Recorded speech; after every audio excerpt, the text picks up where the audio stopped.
तो मेरी मम्मी को बहुत डर लग गया कि लड़का कहीं भटक ना जाए। मम्मी, भैया, बहन सब अपोज में मेरे। अगर वहां बैठेंगे तो विजय या वीर गति। क्या कबाड़ी वाले का बच्चा स्कूल में पहुंच पा रहा है? नहीं पहुंच पा रहा है। अब इसलिए बचा है क्योंकि मैं 2 नंबर से रह गया। तब वो सुसाइड करता है। इस दहलीज तक मैं होके वापस आया हूँ। क्यों नहीं करी जाएगी अक्षर पर बात? पापा ने कहा कि अगर चंद्रशेखर उस दिन घर बैठा लिए जाते, क्या देश आजाद हो पाता आज? आरक्षण की आग एक बार फिर देश में सुलगने लगी है और इस आग की लपटें संसद पहुंचे उससे पहले ये चिंगारी सड़क और सोशल मीडिया पर भड़कती हुई दिखाई दे रही है। एक तरफ सवर्ण संगठन है जो आरक्षण हटाओ आंदोलन चला रहे हैं और अब अगस्त में एक बड़ा आंदोलन दिल्ली की सड़कों पर भी करने जा रहे हैं। वहीं दूसरी तरफ एससी, एसटी और ओबीसी संगठन है जिनकी तरफ से साफ तौर से चेतावनी दे दी गई है कि आरक्षण उनका संवैधानिक अधिकार है और यदि इसमें जरा सी भी छेड़खानी हुई तो फिर देश में आंदोलन होंगे। और अभी हाल ही में आरएसएस चीफ मोहन भागवत के बयान के बाद तो आरक्षण को लेकर तीखी बहस शुरू हो चुकी है। तो यदि आरक्षण प्रक्रिया की बात करें तो इसको लेकर सवाल एक बार फिर से उठने लगे हैं और एक बहस देश में शुरू हो गई है कि आरक्षण को खत्म किया जाए, आरक्षण का रिफॉर्म किया जाए और एससी, एसटी में भी आरक्षण जो दिया जाता है उसमें क्रीमी लेयर सिद्धांत लागू किया जाए। क्या यह सब कुछ हो सकता है? हमारा आज का विश्लेषण इसी पर। नमस्कार, मैं हूं नागेंद्र भाटी। देश में आरक्षण की प्रक्रिया संवैधानिक तौर पर संविधान लागू होने के साथ साथ है और एससी, एसटी को जो आरक्षण दिया जाता है उस पर अक्सर सवाल उठाए जाते हैं और जो सवाल उठाते हैं उन लोगों की तरफ से दलील दी जाती है कि आरक्षण के चलते हुए जो काबिल लोग हैं उन्हें मौका नहीं मिल पाता है, जबकि जो कम काबिल हैं वो आरक्षण का लाभ लेकर उन्हें पीछे धकेल देते हैं।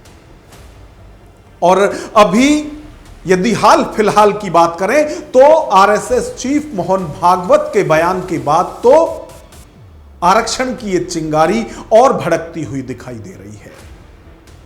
सवर्ण संगठनों की तरफ से सोशल मीडिया पर बाकायदा एक ड्राइव चलाया जा रहा है, रिजर्वेशन हटाओ आंदोलन। वहीं सवर्ण संगठनों की यदि बात करें तो उनकी तरफ से अब साफ किया जा रहा है कि यह लड़ाई अब सोशल मीडिया के साथ साथ सड़क पर भी लड़ी जाएगी और इसके लिए जंतर मंतर पर एक बड़ा आंदोलन भी किया जाएगा। वहीं दूसरी तरफ यदि एससी, एसटी और पिछड़ों की सियासत करने वाले नेताओं की बात करें तो उन्होंने भी दो टूक कह दिया है। आरक्षण भीख नहीं है, यह एक संवैधान अधिकार है और यदि इसमें जरा भी छेड़खानी हुई तो फिर आंदोलन करना वो भी जानते हैं। तो इस पूरे मामले पर हम चर्चा करेंगे, लेकिन इससे पहले मोहन भागवत का वो बयान सुनिए जिसमें जब उनसे पूछा गया था एससी, एसटी के रिजर्वेशन को लेकर और उसमें क्रीमी लेयर को लेकर तो उनकी तरफ से क्या कुछ कहा गया था। एक बार ये आप सुनिए। सोशल डिस्क्रिमिनेशन जब तक है रिजर्वेशन चलेगा। जिनको मिल गया और जिनका ठीक हो गया उनको उतना लाभ सरकार चाहिए उन्होंने दे देना चाहिए।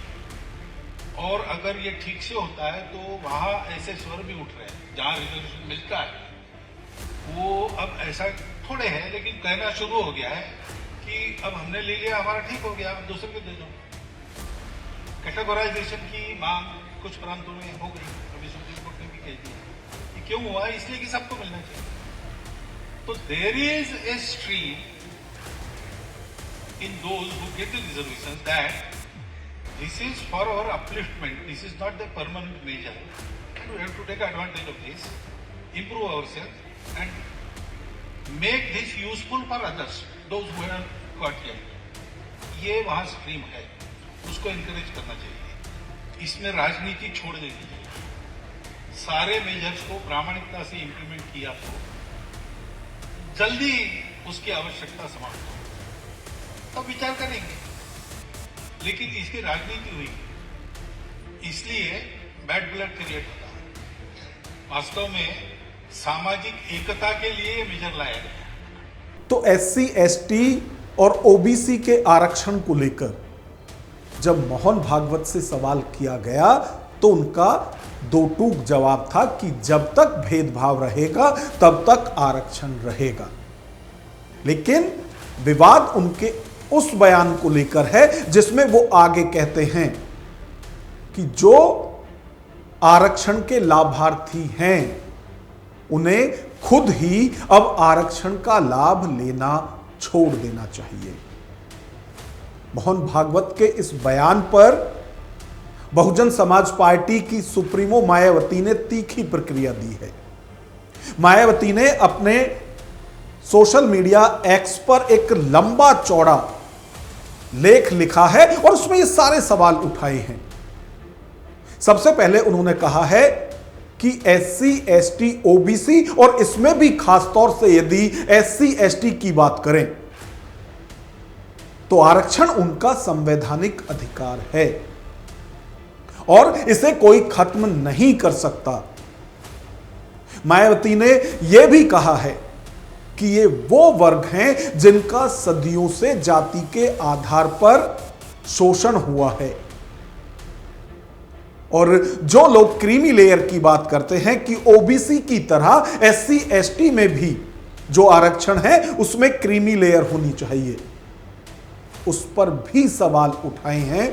और मायावती ने तो RSS को भी साफ तौर से कहा है कि जिस तरह की बातें वो कर रहे हैं उससे उनकी जाति मानसिकता सामने आती है कि किस तरह से वो निम्न वर्ग की जातियों से जो व्यवहार है वो अपना किस तरह का रखते हैं। यहां वो साफ तौर से RSS को चेतावनी दे रही हैं कि आरक्षण के मुद्दे पर राजनीति करना बंद करें। तो मायावती ने एक लंबा चौड़ा विरोध पोस्ट किया है जो आरक्षण पर सवाल इन दिनों उठाए जा रहे हैं उसको लेकर। और मायावती अकेली नेता नहीं है जिन्होंने इसका विरोध किया है, बल्कि नगीना से सांसद और आजाद समाज पार्टी के अध्यक्ष चंद्रशेखर आजाद ने भी सवाल उठाए हैं। उन्होंने सवाल उठाए हैं उन लोगों पर जो लगातार आरक्षण को लेकर इस तरह की बातें करते रहते हैं। चंद्रशेखर ने जो बात मोहन भागवत की तरफ से कही गई है उस पर भी तीखी प्रतिक्रिया दी है। उन्होंने कहा है कि यह बात सही है कि आरक्षण तब तक जब तक कि भेदभाव खत्म ना हो, और जो लोग ये कहते हैं कि अब इतना बड़ा वक्त हो गया है, अब तो सब कुछ सही हो गया है, अब SC, ST भी संपन्न हो गए हैं, तो उनसे चंद्रशेखर ने यही कहा है कि जो सामाजिक भेदभाव है वो दलित और पिछड़ों के संपन्न होने के बाद भी खत्म नहीं होता। वो यहां साफ तौर से उत्तर प्रदेश के पूर्व मुख्यमंत्री अखिलेश यादव का भी उदाहरण दे रहे हैं कि वो मुख्यमंत्री थे और जब मुख्यमंत्री की उनकी कुर्सी गई तो उनकी कुर्सी का शुद्धिकरण नई सरकार की तरफ से किया गया था। ये सामाजिक भेदभाव नहीं तो और क्या। जब मुख्यमंत्री बनने के बाद भी लोग उन्हें जाति के आधार पर सम्मान ना दे सके तो जो आरक्षण पर सवाल उठा रहे हैं उनके लिए ये सबसे बड़ा जवाब है। तो चंद्रशेखर क्या कुछ कह रहे हैं, क्या जवाब उन्होंने दिया है मोहन भागवत को, एक बार वो भी आप सुनिए। RSS के प्रमुख मोहन भागवत जी कह रहे थे, उनसे पूछा आरक्षण कब तक, कहा जब तक जातिगत भेदभाव तब तक आरक्षण। फिर उनसे कहा गया कि ये जो प्रोटेस्ट हो रहा था युवाओं का, इस पे क्या कहना है कि बिल्कुल संवाद होना चाहिए, युवाओं का प्रोटेस्ट सही। लेकिन उन्होंने आगे बढ़ के कहा कि जो लोग सक्षम हो गए हैं उनको आरक्षण को छोड़ देना चाहिए। मेरा सवाल है मोहन भागवत जी से, हम कब से कह रहे हैं अपनी सरकार से कहो जातिगत गणना करा दे, उसके आर्थिक आंकड़े जारी करा दे, और आर्थिक आंकड़े जारी करा के और बता दे कि कौन सक्षम है और कौन असक्षम है, कौन कामयाब हो गया है, कौन हासिल है, तो बता दे एक बार। लेकिन उन्होंने कहा जो सक्षम हो गए वो छोड़ दे। मैं पूछना चाहता हूं, उत्तर प्रदेश के एक पूर्व मुख्यमंत्री जो पिछड़े वर्ग से आते हैं, वो सक्षम हो गए थे, मुख्यमंत्री बन गए थे, फिर गौमूत्र से उनकी कुर्सी को क्यों धुलवाया था आपके लोगों ने, ये भी बताने का काम है। यानी आरक्षण और जातिगत भेदभाव को लेकर बहस देश में तेज हो चुकी है। एक तरफ वो लोग हैं जो आरक्षण पर सवाल उठाते हैं और एक तरफ वो लोग हैं जो ये कह रहे हैं कि सब कुछ होने के बावजूद भी आखिर जातीय भेदभाव खत्म क्यों नहीं होता। और ये सवाल उनसे भी किया जा रहा है जो आरक्षण खत्म करने की वकालत करते हैं कि जब आप खुद ही मानसिक रूप से सबको बराबर नहीं समझते हैं तो जो ये अधिकार संविधान ने दिया है कम से कम उसे छीनने या कम करने की वकालत ना करें। और जो लोग आरक्षण में रिफॉर्म की बात करते हैं उन्होंने सोशल मीडिया पर तो मुहिम चलाई हुई है, अब वो दिल्ली के जंतर मंतर पर एक बड़ा आंदोलन करने वाले हैं। और ये वो लोग हैं जिन्होंने सोशल मीडिया पर रिजर्वेशन हटाओ आंदोलन के नाम से एक ड्राइव चलाया हुआ है। और अभी आपने देखा होगा कि टीवी डिबेट में एक नीट छात्र हर्ष दुबे की तरफ से ये सारे सवाल उठाए गए थे और वो अब भी वही सवाल उठा रहे हैं कि आरक्षण का लाभ जिन्हें मिलना चाहिए उन्हें नहीं मिल रहा है। और इसमें वो ये भी कह रहे हैं कि जब आरक्षण का लाभ उन्हें नहीं मिल रहा है जिनके लिए ये प्रक्रिया की गई थी तो फिर इसमें सुधार होना चाहिए। हालांकि वो आरक्षण को खत्म करने की वकालत भी कर रहे हैं और अब तो नारा दिया जा रहा है कि या तो विजय या फिर वीर गति। यानी अब आरक्षण का मुद्दा गले तक आ चुका है जो स्वर्ण छात्रों की तरफ से यह आवाज उठाई जा रही है। अब हर्ष दुबे क्या कुछ कह रहे हैं एक बार उनको भी आप सुनिए। आरक्षण पे किसी ने बात नहीं करी, तुम कौन से हो डालमिया हो क्या जो आरक्षण पर बात करो? क्यों नहीं करी जाएगी आरक्षण पर बात? क्यों नहीं करी जाएगी आरक्षण पर बात? जब इससे इतने घर बेघर हो गए हैं क्यों नहीं SC/ST एक्ट की बात करी जाएगी कि किसी ने भी झगड़ा किया और किसी को भी जेल में जाना पड़े? क्यों? जिसकी गलती है उसको जाना पड़े, ऐसे नियम क्यों नहीं? नियम ये क्यों कि किसी जातिगत आधारित व्यक्ति से कि अगर इसने तमाचा मारा है तो ये तो दोषी है, अगर इसने मारा तो वो दोषी नहीं है। जो गलती करे उसको सजा मिले, जो गलती ना करे उसको सजा ना मिले। मेरा कहना है कि कहीं ना कहीं अगर हम सब अपनी पूरी ताकत लगा देंगे, जी जान लगा देंगे तो जरूर आरक्षण में रिफॉर्म होंगे और होकर रहेंगे। हम तब तक वहां बैठेंगे या विजय होगी या वीर गति होगी।